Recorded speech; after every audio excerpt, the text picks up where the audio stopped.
नमस्कार साथियों। आज हम मध्यकालीन इतिहास के तहत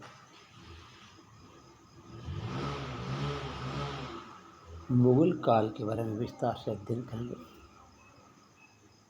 इस काल में हमने पिछली क्लास के अंदर मुगलों की स्थापना तथा बाबर के बारे में संक्षिप्त जानकारी प्राप्त की। आज हम हुमायूं के शासनकाल के बारे में जानकारी प्राप्त करेंगे। हुमायूं का राज्यारोहण 23 दिसंबर 1530 को हुआ था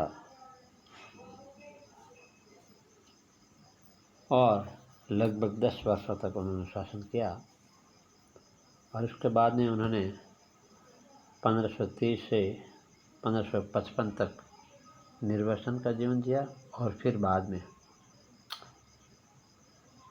55-56 के अंदर कुछ महीनों तक शासन किया था और उसके बाद में 56 में उसके सीढ़ियों से गिरने से मृत्यु हो गई। तो हम आज हुमायूं के इतिहास के बारे में जानकारी प्राप्त करते हैं। बाबर के सबसे बड़े पुत्र का नाम हुमायूं था। वैसे बाबर के 4 पुत्र थे, इसमें सबसे बड़े पुत्र का नाम हुमायूं था। हुमायूं का जन्म 6 मार्च 1508 में काबुल के किले में हुआ था।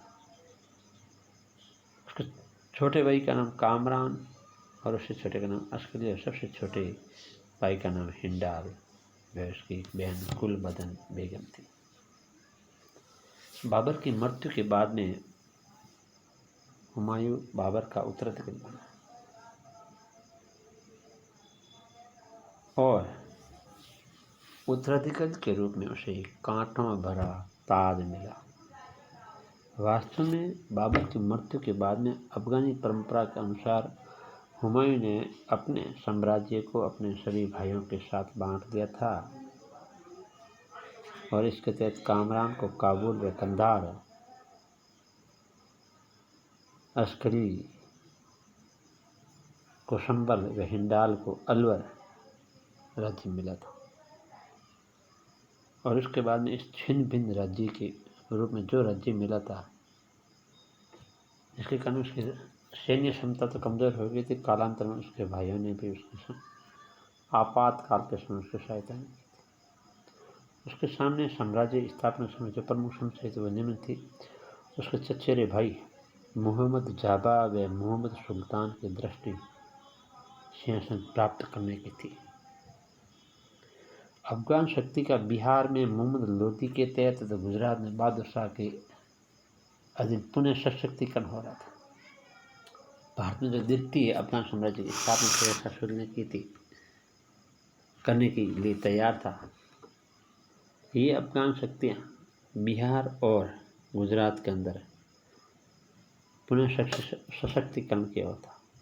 साम्राज्य के न तो ठोस वित्तीय आधार थे न ही ठोस प्रशासनिक आधार प्राप्त होगा, क्योंकि बाबर 1525 में ही भारत में आया था और थोड़े से समय में वह एक कुशल प्रशासनिक और राजनीतिक व्यवस्था नहीं कर सकता था और न ही अपने साम्राज्य की आर्थिक स्थिति को सुदृढ़ कर पाया था।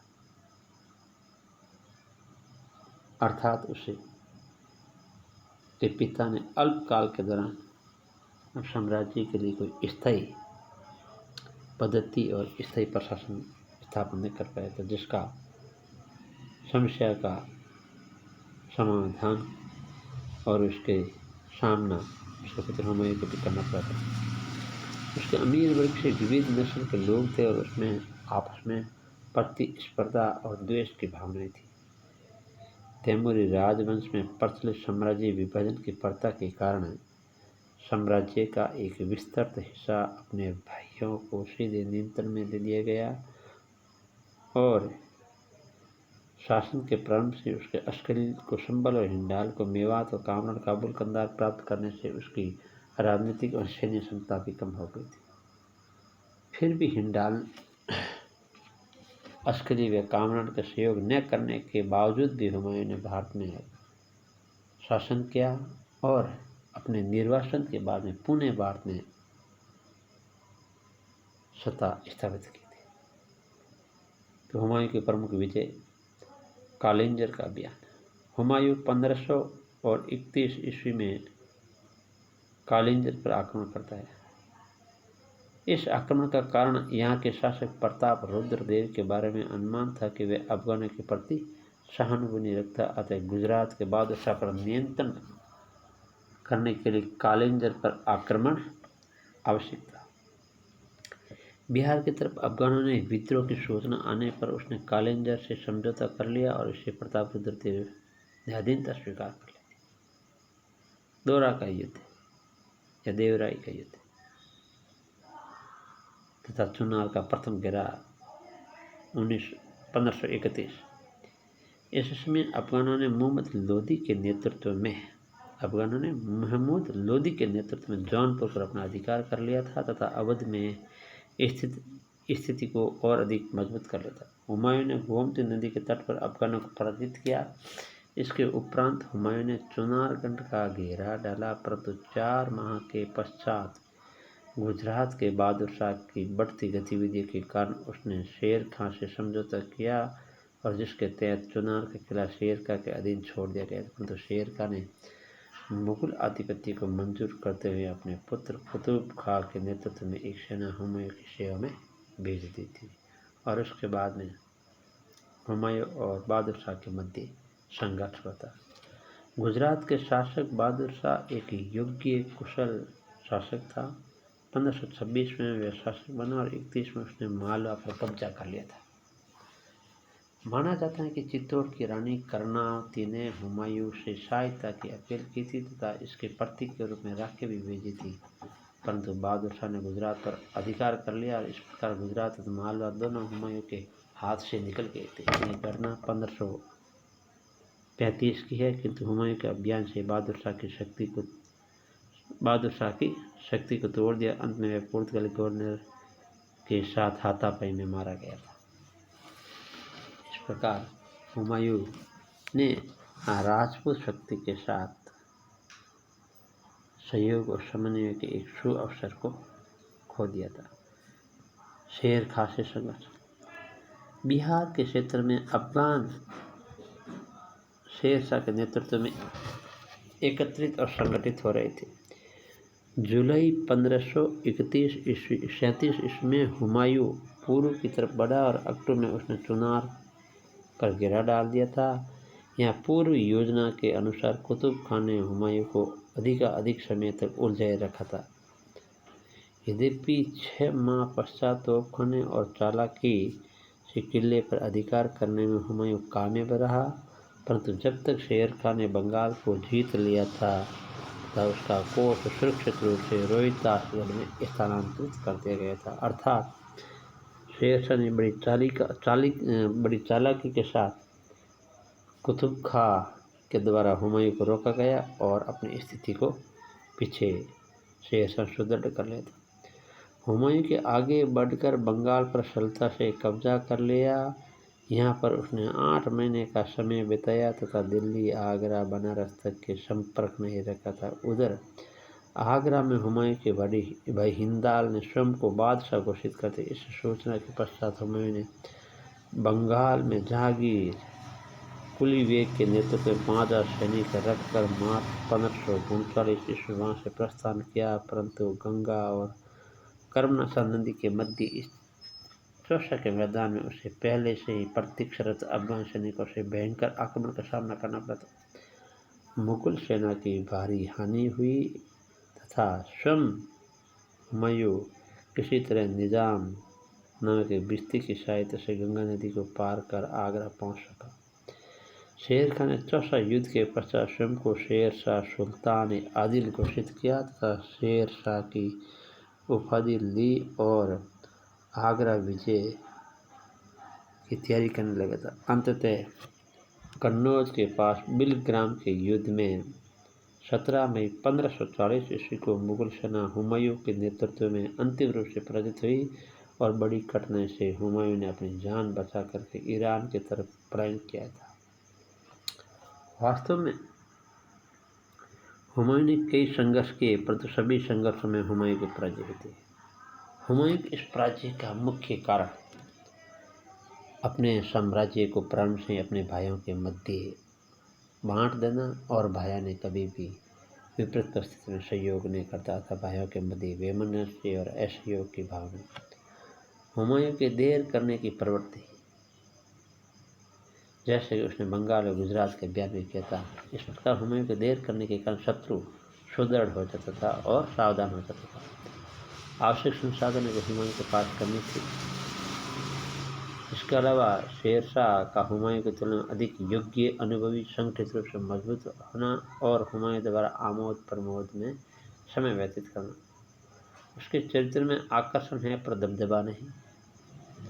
निजी जीवन में वह आनंददायक साथी हो सकता था। वह सारे गुणों के परम उदार और उसका समूचा जीवन एक सज्जन पुरुष का जीवन था, लेकिन सम्राट के रूप में वह असफल रहा था। उसके नाम का अर्थ भगवान है, पर कभी भी ऐसा असंगत नाम किसी दूसरे अभागे राजा के लिए नहीं पड़ा होगा।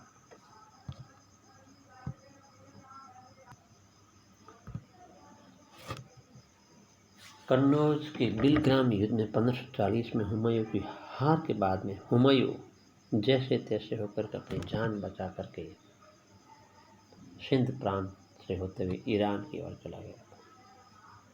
1541 में उसने हिंदाल के गुरु मीर अली अकबर की पुत्री हमीदा बानो से विवाह किया था और 1542 ईस्वी में अक्टूबर के महीने अमरकोट के किले में अकबर का जन्म था। इस समय अमरकोट का शासक वीर साल था।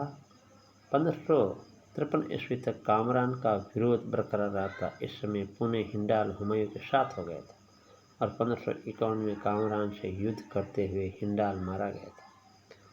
1553 में कामरान हुमायूं से पराजित हुआ तो वह बंदी बना लिया गया था, तो हुमायूं ने उसकी आंखें निकलवा दी और उसे मक्का भेज दिया गया था। 15 मई 1555 ईस्वी को पंजाब के शासक सिकंदर शाह सूर के साथ उसका मच्छीवाड़ा में लड़ाई हुई थी। इस लड़ाई में हुमायूं की जीत हुई थी, अर्थात लंबे वर्षों के बाद 15 वर्षों के बाद हुमायूं ने मच्छीवाड़ा के युद्ध में सिकंदर शाह सूर के विरुद्ध विजय प्राप्त की थी और 22 जून 1555 को अर्थात एक माह बाद ही सरहिंद का युद्ध हुआ था। इस युद्ध में भी सिकंदर शाह सूर स्वयं उपस्थित था और सिकंदर शाह सूर पंजाब की पहाड़ी की तरफ भाग गया। फिर हुमायूं ने आगे बढ़ करके जुलाई 1555 ईस्वी में दिल्ली तथा आगरा सहित संभल व आसपास के क्षेत्र पर अधिकार कर लिया और हुमायूं का अपने सौभाग्य से पुनरुत्थान को देखना ज़्यादा दिनों तक नसीब नहीं होता। अंततः 27 जनवरी 1556 ईस्वी को अपने द्वारा निर्मित पुस्तकालय की सीढ़ी से फिसलने की वजह से चोट लगी और जिसकी वजह से हुमायूं की मृत्यु हो गई थी। लैन पुल ने हुमायूं की मृत्यु पर लिखा कि वह जीवन भर ठोकरें खाता रहा, लड़खड़ाता रहा और अंत में भी ठोकर खाकर यथा लड़खड़ा कर ही उसकी मृत्यु हुई थी। हुमायूं ज्योतिष में भी अत्यधिक विश्वास करता था। इसी वजह से वह सप्ताह के 7 दिनों में अलग अलग रंग के कपड़े पहनता था। 14 फरवरी 1556 ईस्वी में पंजाब के गुरदासपुर जिले के पास कालानौर में अकबर की ताज पर से हुई थी, तब उसका राज्याभिषेक बैराम खां की देखरेख में मिर्जा अबुल कासिम ने किया था। उसका संरक्षक बैराम का बना। 14 वर्ष से पहले ही वह बादशाह बन गया था। आदिल शाह सूर का एक मंत्री हेमू था। वह अत्यंत योग्य प्रशासक था। पहले वह रेवाड़ी का बनिया था। वह अपनी योग्यता के बल पर मंत्री पद पर पहुंच गया था। उसने 22 लड़ाइयाँ लड़ी थी, परंतु किसी में भी पराजित नहीं हुआ था। उसके स्वामी ने इस उपलब्धि से खुश होकर हेमू को विक्रमाजीत की उपाधि प्रदान की थी। हेमू ने दिल्ली पर अधिकार करके स्वयं को स्वतंत्र शासक घोषित कर दिया था और विक्रमादित्य की उपाधि धारण की थी। हेमू विक्रमादित्य की उपाधि धारण करने वाला भारत का 14वां शासक था। बैराम खां ने पंजाब से आगे बढ़ते हुए पानीपत के मैदान में हेमू को ललकारा और 5 नवंबर 1556 ईस्वी को पानीपत की दूसरी लड़ाई हुई थी। इस युद्ध में हेमू की आंख में एक तीर लगे जिससे वह घायल होकर गिर गया और इस युद्ध के साथ ही अफगानों का सितारा सदा के लिए डूब गए और मुगल सत्ता पुण्य भारत के अंदर प्रतिस्थापित हो गई थी, जो लगभग 1857 ईस्वी तक मुगलों का प्रभाव और मुगलवाद छा रहे थे। साथियों, आज की क्लास में हमने हुमायूं के बारे में विस्तार से जानकारी प्राप्त की। अब हम अगले क्लास के अंतर्गत हुमायूं के और अकबर के बीच का शासनकाल, जो शेर शाह सूरी का शासनकाल है, इस शेर शाह सूरी के शासनकाल के बारे में जानकारी प्राप्त करें। शेर शाह सूरी की राज व्यवस्था, प्रशासनिक व्यवस्था के बारे में विशेष तौर से प्रश्न पूछे जाते हैं। अतः हम अगली क्लास में शेर शाह सूरी के बारे में अध्ययन करें।